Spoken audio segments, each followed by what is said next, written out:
नमस्कार दर्शकों, स्वागत है आपका रैंकर्स न्यूज में। मैं आपके साथ हिमानी बेस्ट। दर्शकों, आज की खास चर्चा के लिए हमारे साथ जुड़े हैं रविकांत शर्मा जी, जो कि विश्व हिंदू महासंघ के गढ़वाल मंडल प्रभारी व जिला अध्यक्ष है। तो सबसे पहले तो सर आपका बहुत बहुत स्वागत है हमारे कार्यक्रम में। आपको सभी को जय श्री राम। जय श्री राम। और मेरा पहला सवाल है कि विश्व हिंदू महासंघ किस तरह से ये कार्य करती है या क्या इसकी कार्यशैली और उद्देश्य है? सर्वप्रथम तो मैं पहले आपको जो है विश्व हिंदू महासंघ के बारे में एक सूक्ष्म सा परिचय देता हूँ। विश्व हिंदू महासंघ एक ऐसा संगठन है जो यूएनओ में रजिस्टर्ड है और इसके जो है राष्ट्रीय अध्यक्ष हमारे महाराज योगी आदित्यनाथ जी हैं, जो उत्तर प्रदेश के मुख्यमंत्री भी हैं, और वो अंतर्राष्ट्रीय उपाध्यक्ष इस संस्था के हैं। और इसके राष्ट्रीय अध्यक्ष अंतर्राष्ट्रीय अध्यक्ष जो है नेपाल के हैं। इसका जो है 1980 में इसका गठन हुआ था। चारों शंकराचार्यों ने मिलकर और नेपाल नरेश ने मिलकर इसका संगठन किया था। उसमें हमारे आदित्य योगीनाथ जी के जो गुरु थे वो भी इसमें थे। तो संगठन विश्व हिंदू महासंगठन इसलिए होता क्योंकि नेपाल नरेश पूरे वर्ल्ड में एक हिंदू राष्ट्र देश है, तो वहीं से इसकी स्थापना हुई।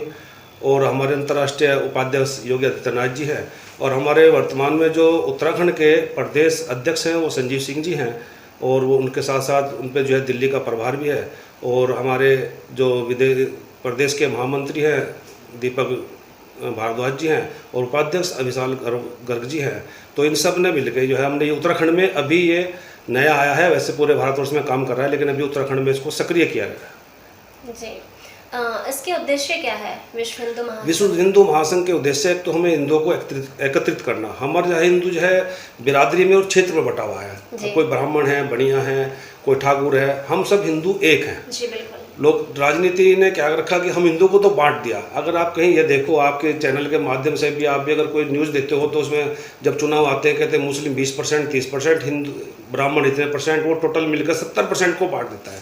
हमारा कहना यह है, हमारा संगठन कहते हैं हम हिंदू जो है 70% है, तो हमारी गिनती जो है 70% में होनी चाहिए। हम सब भी ये चाहते हैं कि हम 70% इकट्ठे हों, न कि क्षेत्र में बिरादरी में बटे। जी, आपको क्या लगता है कि उत्तराखंड या भारत के अंदर जो हिंदुओं की दशा और दिशा है वो किस नज़र से देखते हैं आप उन्हें? देखिए मान लीजिए, सबसे पहले तो मैं कहूँगा कि हम लोग हिंदू जो है सभी लोग जो है मुसलमानों को दोष देते हैं। तो मेरा मानना है कि हम स्वयं खुद में दोषी हैं, क्योंकि हम जो है एकत्रित नहीं हैं। जी। तो हिंदुओं की दूसरी बात, हम एकत्रित नहीं है, और हम अपने बच्चों को आजकल अपने बच्चों को भी अपने घर से संस्कार नहीं दे पा रहे हैं। मुसलमान के बच्चे से आप पूछो, कुरान के बारे में पूछो, किसी पैगंबर के बारे में, तो वो जो है वो फराटेदार एकदम बताता चला जाएगा। हमारे किसी छोटे बच्चे से पूछो रामचंद्र जी कौन है, ये तो बता देगा रामचंद्र जी भगवान है, लेकिन कहाँ जन्म हुआ, उनके पिता कौन थे, कुछ नहीं बता पाने का। क्योंकि हमारे बच्चे आजकल पिज़्ज़ा बर्गर में और मॉल में, उनको कह दो चल मंदिर चलेंगे तो मंदिर में जाना पसंद नहीं करेगा, वो कहेगा मुझे मॉल में लेकर चलो। तो हिंदुओं की दशा हमारी जो है हमारी अपने स्वभाव से ही खराब हो रही है, क्योंकि हम एकत्रित नहीं, अपने बच्चों को संस्कार नहीं दे पा रहे हैं। जी, कई ऐसे लोग हैं जो हिंदू धर्म के पूरे पक्के हैं, सनातन धर्म से जो आते हैं, कि जो स्कूली बच्चे होते हैं उन्हें पुस्तकों में पढ़ाया जाता है अकबर महान, मतलब जो भी मुस्लिम शासक थे उनके विषय में बताया जाता है, उन्हें महान बताया जाता है, लेकिन जो हिंदू राजा थे उनके विषय में उन्हें जानकारी नहीं रहती। तो कहीं ना कहीं ये स्कूल वालों की भी और शिक्षा विभाग की भी गलती है कि वो पुस्तकों में इस तरह का जो है जानकारियां देते हैं। जी बिल्कुल सही है। जो हमारी पूर्व की सरकारें रही हैं वो कहीं ना कहीं मुस्लिमों से जुड़ी रही है, तो उन्होंने जो है मुस्लिम के राजा को उन्होंने महान बताया, और हमारे जो हिंदू राजा थे उनके बारे में कहीं जिक्र नहीं है। अब धीरे धीरे आप लोगों के सबके सहयोग से जो है वर्तमान में जो है मोदी सरकार है केंद्र में, उत्तर प्रदेश में तो योगी जी सरकार है। तो आने वाले समय में इस पर काम हो रहा है कि हम जो है अपने हिंदू राजाओं को बढ़ा देंगे, क्योंकि हमारे हिंदू राजाओं ने इतना काम किया है कि हमारे बच्चों को तो पता ही नहीं अकबर वो महाराणा प्रताप कौन था, क्योंकि उन्हें तो अकबर के पता, शाहजहाँ के बारे में पता।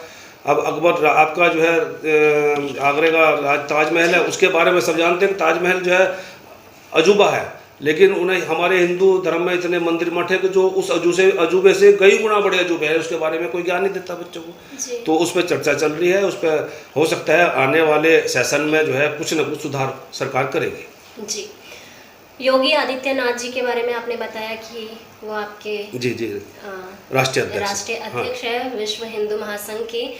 जिस तरह से उत्तर प्रदेश को ऐसे मुख्यमंत्री मिले हैं जो हिंदू पक्ष में हमेशा फैसला लेते हैं और हिंदुओं को आगे करते हैं, तो क्या आपको लगता है उत्तराखंड में भी ऐसे मुख्यमंत्री होने चाहिए थे?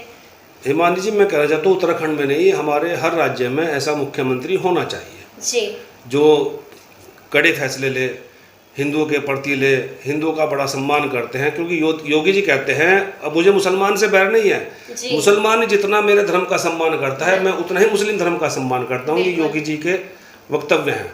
जितना वो मेरी रामायण को पूजते हैं उतना ही मैं उनके पुराण को पूजता हूँ। तो मैं कह हमारे सारे मुख्यमंत्री, हर राज्य के ऐसे मुख्यमंत्री होने चाहिए, जितना दूसरा संप्रदाय का हमारे धर्म का सम्मान करेगा उतना ही हम उसके धर्म का सम्मान करेंगे। जी, ऐसे क्या क्या कार्य होने चाहिए जिससे जो मुस्लिम धर्म है, इस्लाम धर्म है, वो हमारे धर्म का सम्मान करे? आपको क्या लगता है कि हिंदू पक्ष में किस क्षेत्र में क्या फैसले लिए जाने चाहिए या ऐसा होना चाहिए?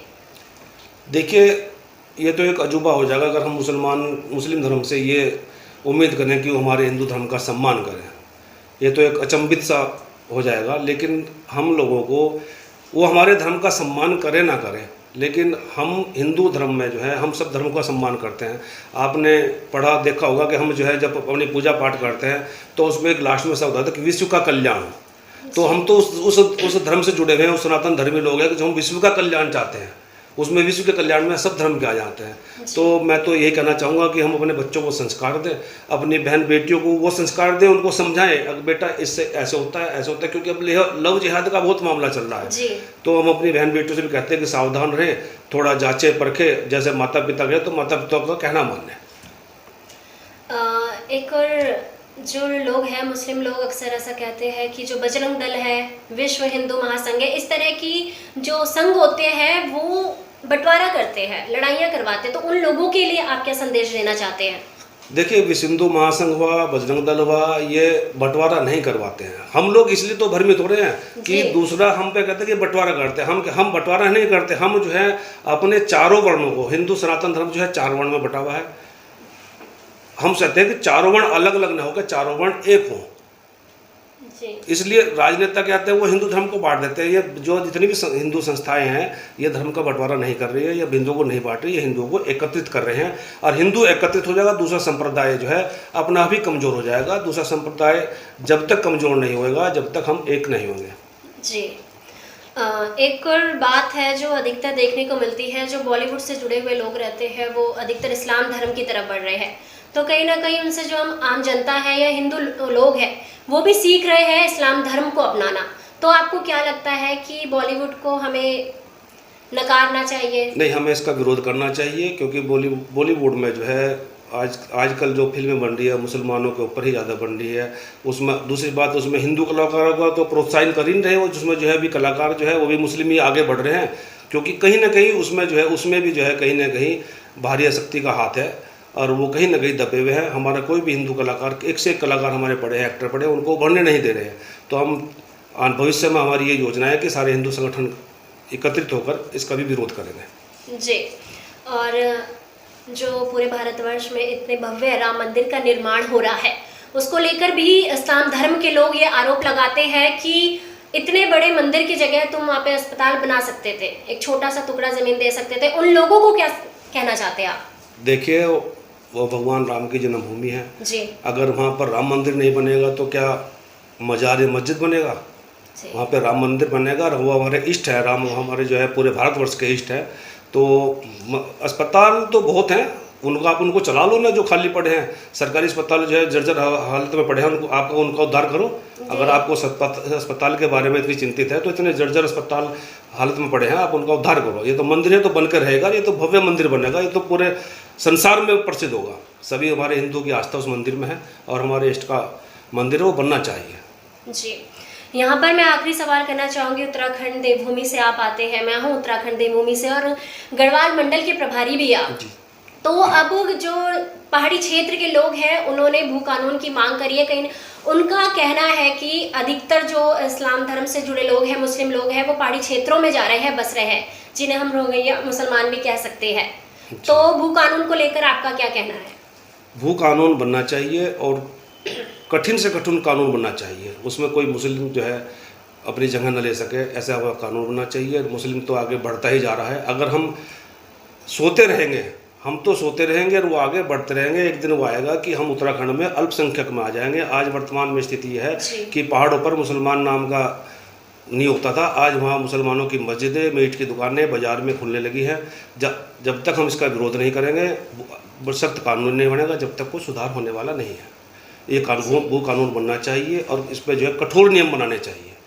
जी बिल्कुल, लेकिन उसके लिए ज़रूरी है कि हिंदू एकत्रित हो, क्योंकि कहीं ना कहीं हम जातियों में बढ़ जाते हैं। जी जी। जैसे इस्लाम धर्म के लोग बोलते हैं कि हम सब मुस्लिम हैं, वहाँ पे हिंदू धर्म का बोलता है मैं ब्राह्मण हूँ, मैं जाट हूँ, मैं गुज्जर हूँ या फिर मैं पहाड़ी हूँ।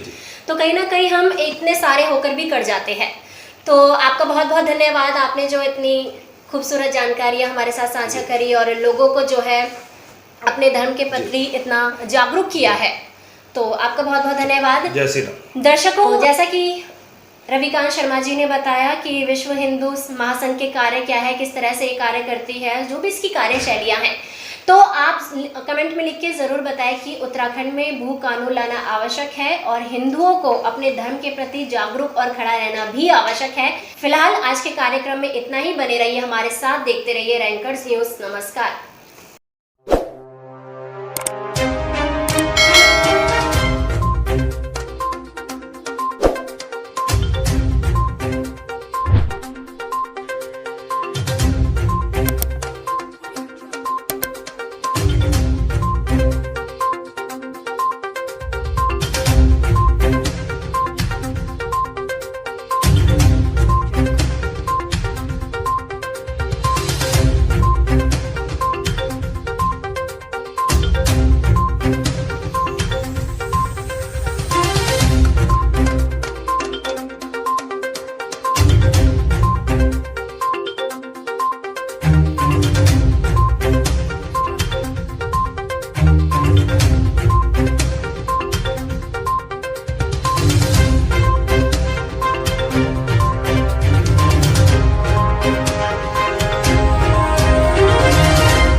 है।